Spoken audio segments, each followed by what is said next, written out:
Bayan, magandang gabi. Nauurat na naman ako dito sa report. Una, nasunog ang DPWH. Maraming importante na kontrata, mga ganyan, dokumento ang nasunog.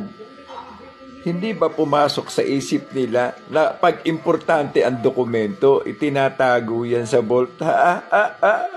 Gunggong ang puta.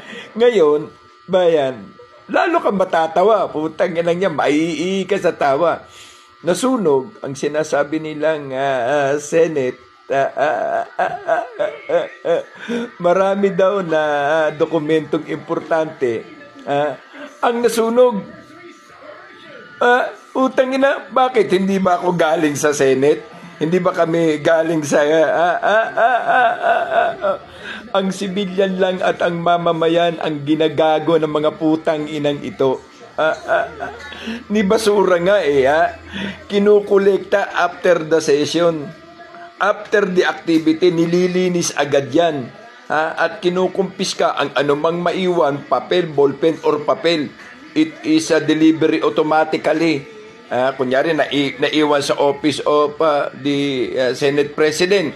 Diretso agad yan sa office of the Senate President. Sir, ma'am, yung gamit po ni Voltes 5 naiwan, etc. Kahit, putang ina, kahit maliit na lipstick yan, tinatago. Ngayon, wow!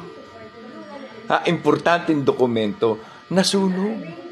Ang putang ina, Senate President, o sa Senado.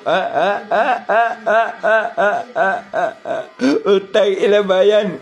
Tulungan nyo naman ako mag-isip.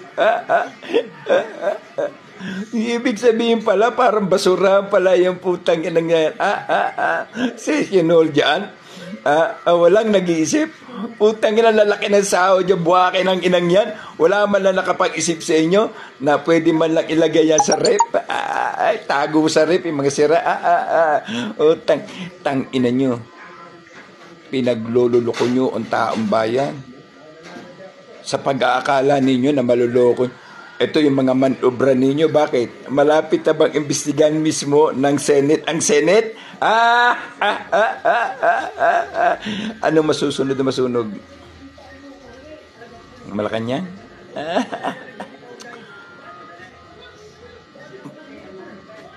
God damn. Utang inang yan. Gawan nyo ng senaryong mabuti-buti at maganda-ganda. Nakakagating kayo. Putang inang yan. Tell it to the Maris kung ano ang gusto ninyo. Pero papaniwalain nyo kami.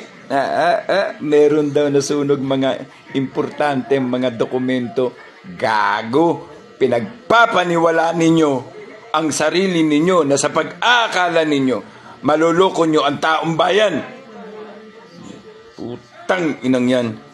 Hindi kami pinanganak kanina.